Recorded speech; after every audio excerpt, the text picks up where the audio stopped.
Hello guys, कैसे हो आप सब लोग। तो इस वीडियो में हम देखने वाले हैं कि रियल में अगर गोकू नाम का सियान और उसका जो स्पिरिट नाम का सियान सही में रहते हैं तो ये कहाँ पे रहते हैं यार। तो हम लोग ये देखने वाले हैं। तो मैं तो साइलेंट रहूँगा क्योंकि मेरे पास अभी माइक नहीं है। सो आप वीडियो को एंजॉय करो, मैं कुछ नहीं बोल सकता, ठीक है।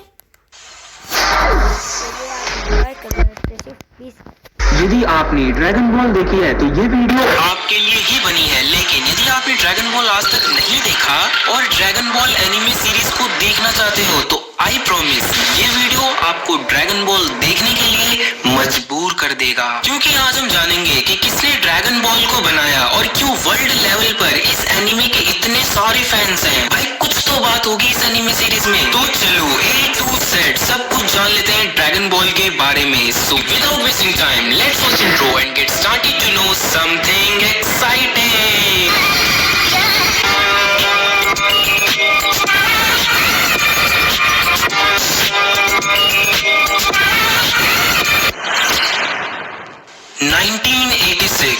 The unforgettable year for anime fans. But ऐसा क्यों? ऐसा इसलिए क्योंकि इसी साल इस दुनिया की सेकंड सबसे बड़ी एनिमे फ्रेंचाइज को शुरू किया गया था, यानी ड्रैगन बॉल। मैं आपको सबसे पहले ड्रैगन बॉल एनिमे सीरीज से मुलाकात करा देता हूँ ताकि ड्रैगन बॉल के नए फैंस को एक आइडिया हो पाए कि ड्रैगन बॉल किस चीज का नाम है। Dragon ball the first episode. कहानी की शुरुआत होती है एक फिक्शनल अर्थ से, जहाँ पर एक नन्हा पर दुनिया का सबसे शक्तिशाली बच्चा रहता है जिसका नाम है Goku. Goku dragon ball anime series का मेन कैरेक्टर है। ड्रैगन बॉल के फर्स्ट एपिसोड का नाम है सीक्रेट ऑफ ड्रैगन बॉल, जिसमें ड्रैगन बॉल का रहस्य बताया गया है। असल में एनिमे के अंदर अर्थ पर 7 ड्रैगन बॉल्स एग्जिस्ट करती हैं, जो अर्थ में अलग अलग कोनों में फैली हुई हैं, और जो भी प्राणी उन 7 ड्रैगन बॉल्स को एक साथ इकट्ठा कर लेता है तो समझ लो उसके मौज ही मौज है, क्योंकि 7 ड्रैगन बॉल जब एक साथ मिलते हैं तब एक विशाल ड्रैगन प्रकट होता है जो ड्रैगन बॉल को एक साथ इकट्ठा करने वाले की मनचाही इच्छा पूरी करता है। और जब इच्छा मांग ली जाती है तब 7 ड्रैगन बॉल्स फिर से उसी प्लेनेट के चारों दिशाओं में फैल जाते हैं। Quite interesting isn't it? चलो अब थोड़ा सा पीछे चलते हैं। जब dragon ball anime war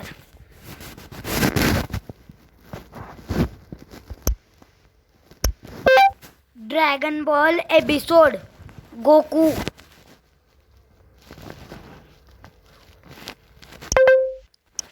Goku dragon ball episode. यार जी के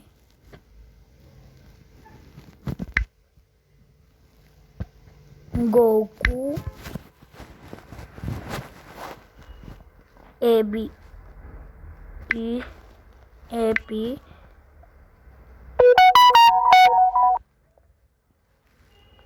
एपिसोड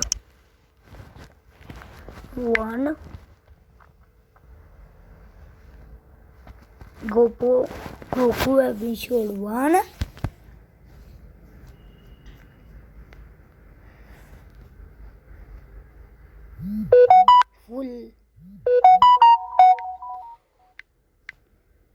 फुल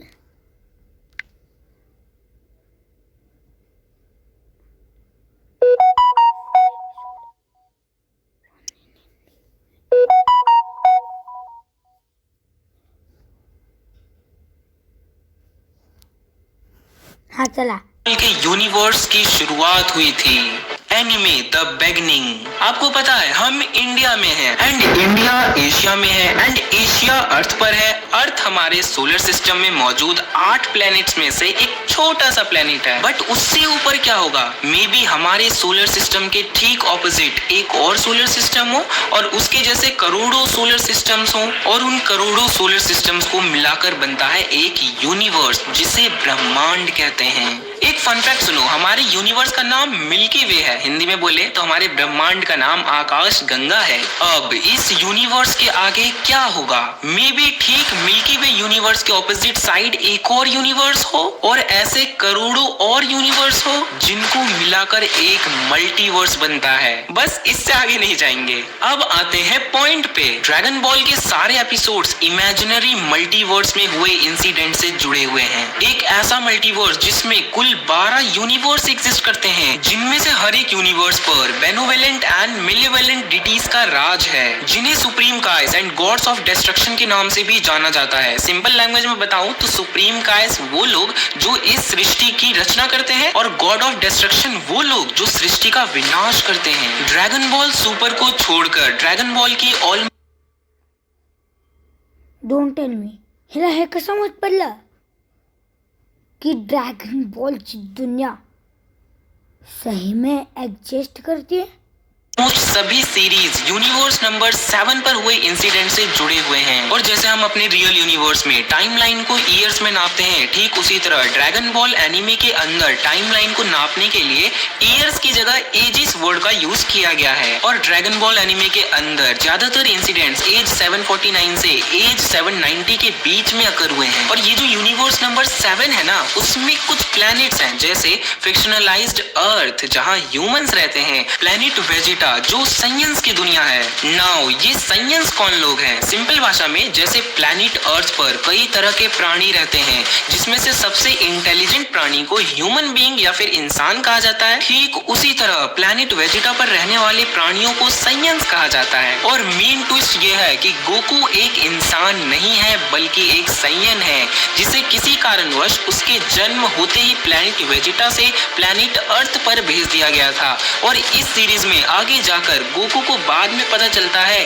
कि वो कोई इंसान नहीं है बल्कि एक साइयन है। अभी तक यूनिवर्स नंबर 7 के सिर्फ 2 प्लैनेट्स की बात हुई है। यूनिवर्स नंबर 7 में ही और भी कई प्लैनेट्स पर अलग अलग तरह के प्राणी रहते हैं, जिनमें एंजल्स, डीमंस, एंड्रॉइड्स, टफल्स एंड नमेकियंस शामिल हैं। वेल, यही है ड्रैगन बॉल के मल्टीवर्स की कहानी। इस सीरीज के हर एक कैरेक्टर गजब के हैं, और यदि आपको एक्शन पसंद है तो आपको गजब के फाइटिंग सीन्स भी देखने को मिलेंगे, जिनमें कुंफू, मार्शल आर्ट्स एक्सेट्रा शामिल हैं। चलो थोड़ा सा और पीछे चलते हैं, जब ड्रैगन बॉल एक एनिमे सीरीज नहीं था बल्कि एक इंसान के इमेजिनेशन में मात्र एक कॉन्सेप्ट था, the concept of Dragon ball.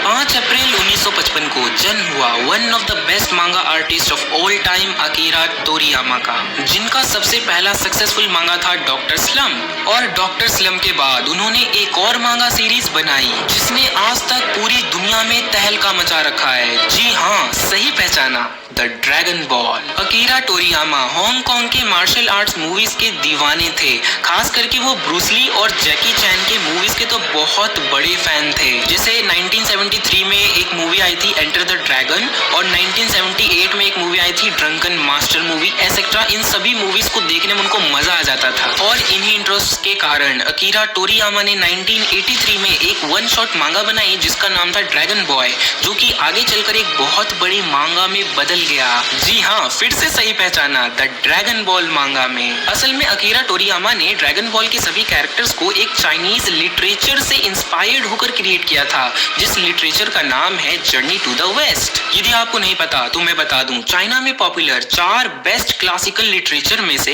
एक literature journey to the west है, जिस पर बकायदा पूरी मूवी भी बन चुकी है, जिसे मैंने 4 से 5 साल पहले कई बार अपने टीवी पर देखा भी था। यदि आपने अभी तक ये मूवी नहीं देखी है तो इस मूवी को जरूर देख लेना। इसके साथ साथ ड्रैगन बॉल मांगा का टाइटल भी 1973 में आई ब्रूस ली की एक famous movie enter the dragon से इंस्पायर्ड है, और फाइटिंग सीन्स भी जैकी चैन से इन्फ्लुएंस होकर बनाई गई है। क्योंकि ड्रैगन बॉल एक शोनेन मांगा है, इसीलिए अकीरा तोरियामा ने उसमें 7 ड्रैगन बॉल्स को इकट्ठा करके विश मांगने वाले कॉन्सेप्ट को अपने मांगा में ऐड किया था, ताकि शोनेन रीडर्स को एक गेम लाइक लाइक एक्टिविटी जैसा फील हो सके और वो हमेशा क्यूरियस रहे ये जानने के लिए कि नेक्स्ट टाइम कौन क्या विश मांगने वाला है। और ये जो ड्रैगन बॉल्स को जमा करने का कॉन्सेप्ट है ना, वो भी अकीरा टोरियामा ने एक जापानीज नॉवल नानसो सतोमी हकेनदेन से इंस्पायर्ड होकर बनाया था। नानसो सतोमी हकेनदेन में मेन हीरोज को 8 बुद्धिस्ट प्रेयर बीट्स को इकट्ठा करना होता था, जिससे अकीरा टोरियामा ने 7 ड्रैगन बॉल्स को कलेक्ट करने का कॉन्सेप्ट बनाया। इसके साथ साथ अकीरा टोरियामा द अरेबियन नाइट्स के जिन से भी इंस्पायर्ड थे। जिन यू नो जीनी,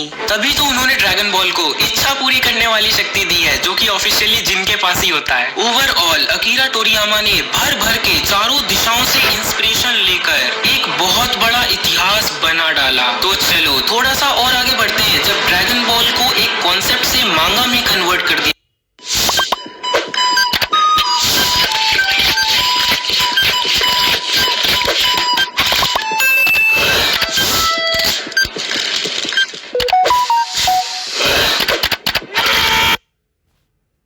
दिया गया manga the real beginning. Finally Akira Toriyama के कॉन्सेप्ट को मांगा में बदलने का वक्त आ चुका था और 3 दिसंबर 1984 को ड्रैगन बॉल मांगा को first time weekly shonen jump में सीरियलाइज किया गया। सब कुछ बहुत बढ़िया चल रहा था, लेकिन जब अकीरा टोरियामा ड्रैगन बॉल के लिए ड्राइंग्स बना बनाकर थक हार गए, तब उन्होंने एक गैप लेने का सोचा और 5 जून 1995 में उन्होंने ड्रैगन बॉल मांगा को मैगजीन्स में पब्लिश करना छोड़ दिया। एक फन फैक्ट सुनो, ड्रैगन बॉल मांगा 1984 में बनी थी और ठीक 2 साल बाद यानी 1986 में इसे एनीमे में कन्वर्ट कर दिया गया था। मतलब ये कि मांगा और एनीमे को साथ साथ बनाया जा रहा था और यही सबसे बड़ा रीजन है कि ड्रैगन बॉल एनीमे सीरीज में एक ही फाइट को 20 एपिसोड्स तक चलाया जाता था, ताकि अकीरा टोरियामा को मांगा का नेक्स्ट चैप्टर बनाने के लिए कुछ टाइम मिल सके और स्टोरी को आगे कंटिन्यू किया जा सके। साल 1995 से 2013 के बीच ड्रैगन बॉल के शुरुआत में बने 519 मांगा चैप्टर्स में ही थोड़ी बहुत बदलाव करके उसे दोबारा मैगजीन्स में रीपब्लिश किया गया और साल 2013 में एक बड़ा अनाउंसमेंट किया गया, वो ये कि अब ड्रैगन बॉल के मांगा सीरीज को ब्लैक एंड व्हाइट की जगह कलरफुल प्रिंट्स के साथ रीपब्लिश किया जाएगा।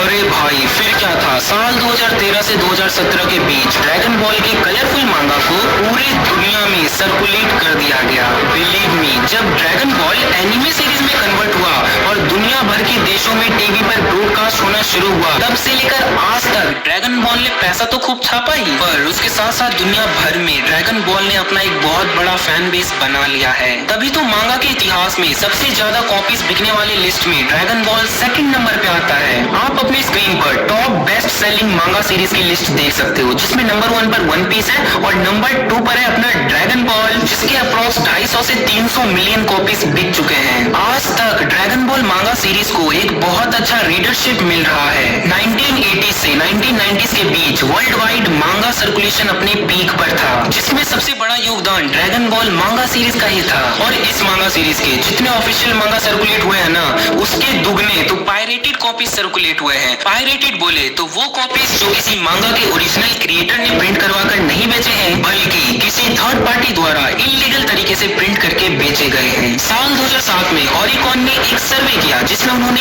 1000 ऐसे लोग चुने जिन्हें मांगा पढ़ने में बहुत इंटरेस्ट था और उन 1000 लोगों ने हजारों तरह के मांगा भी पढ़े हुए थे। सो ओरिकॉन कंपनी ने इस सर्वे में उन सभी लोगों को स्ट्रॉन्गेस्ट मांगा कैरेक्टर ऑफ ऑल टाइम को चुनने को कहा एंड द रिजल्ट वाज सही पहचाने सन गोकू, जो कि ड्रैगन बॉल सीरीज का मेन कैरेक्टर है। उसी ने इस सर्वे में फर्स्ट रैंक हासिल किया। इस वीडियो को पार्ट 2 देखने के लिए इस चैनल को सब्सक्राइब करके बेल आइकन प्रेस कर देना। एंड यदि आप मुझसे पर्सनली कुछ पूछना चाहते हो तो आप मुझे इंस्टाग्राम आईडी rajateklte पर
बनेगी।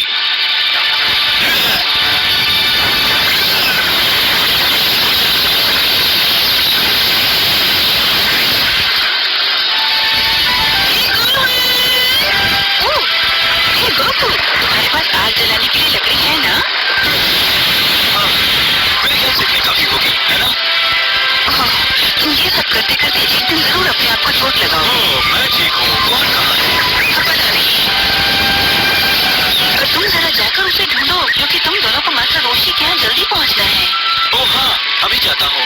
तुम टाइम नंबर निकल जाओ, नहीं तो तुम्हें वहाँ पहुँचने में देर हो जाएगी। Okay, bye Chichi. गोकू, संभल कर जाना। मुझे हमेशा इसकी फिक्र लगी रहती है।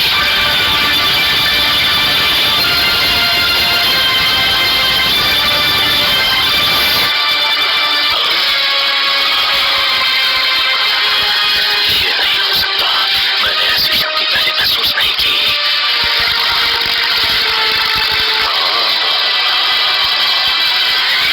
ये गोकू तो नहीं हो सकता, ये कोई खतरनाक चीज है।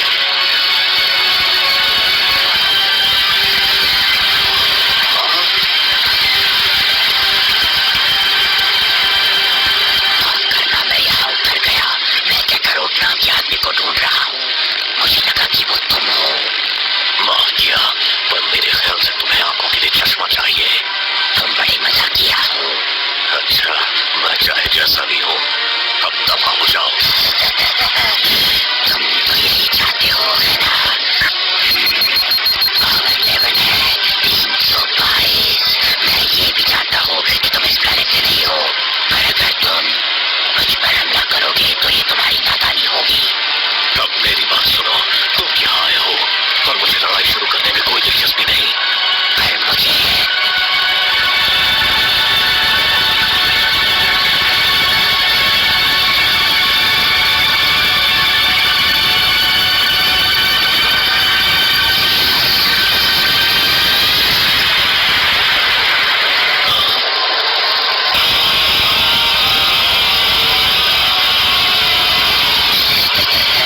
शाबाश, तुम्हारी शक्ति से मेरे पैरों के थोड़े से बाल भी झुलस गए। मैं तुम्हें एक और नमूना दिखाना चाहता हूँ। देखा कीजिए, जरा गौर से इधर देखना। देखो, गौर से इधर देखो। आसपास कोई बड़ी शक्ति है, ये जरूर वही होगा।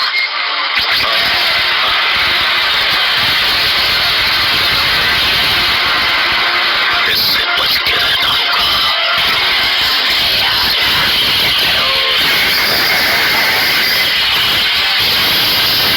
मुझे याद है जब तुम छोटे से बच्चे थे और हमने तुम्हें इस प्लेनेट पर भेजा था। हमें तुमसे बड़ी उम्मीदें थी कैकरोट। तुम्हें जिस काम के लिए भेजा था वो तुमने क्यों नहीं किया?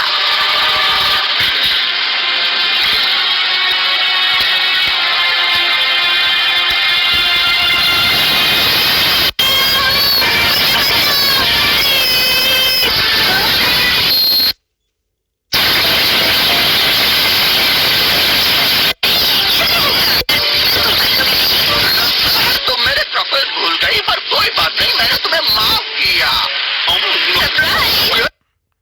तो गाइस यार, बस यार आगे की वीडियो बहुत 20 मिनट की वीडियो हो गई हमारी। तो यार बस यार इसके आगे के वीडियो यार हम लोग बाद में देखेंगे, लेकिन उसके लिए आपको मेरे चैनल को सब्सक्राइब करना होगा और इस वीडियो को 100 लाइक्स तक पहुँचा ही दो, फिर ही ड्रैगन बॉल जी का नेक्स्ट पार्ट आएगा वॉचिंग सीरीज़ का। तो यार, और सही बताऊँ तो यार मैं भी ड्रैगन बॉल जी का यार बहुत बहुत बहुत बड़ा फ़ैन हूँ। तो फिर मिलते हैं यार नेक्स्ट वीडियो में। तो तब तक के लिए bye bye, see you later. Then next video में का वेट करना, थोड़े दिनों में आ जाएगा, ठीक है? तब तक के लिए बाय बाय।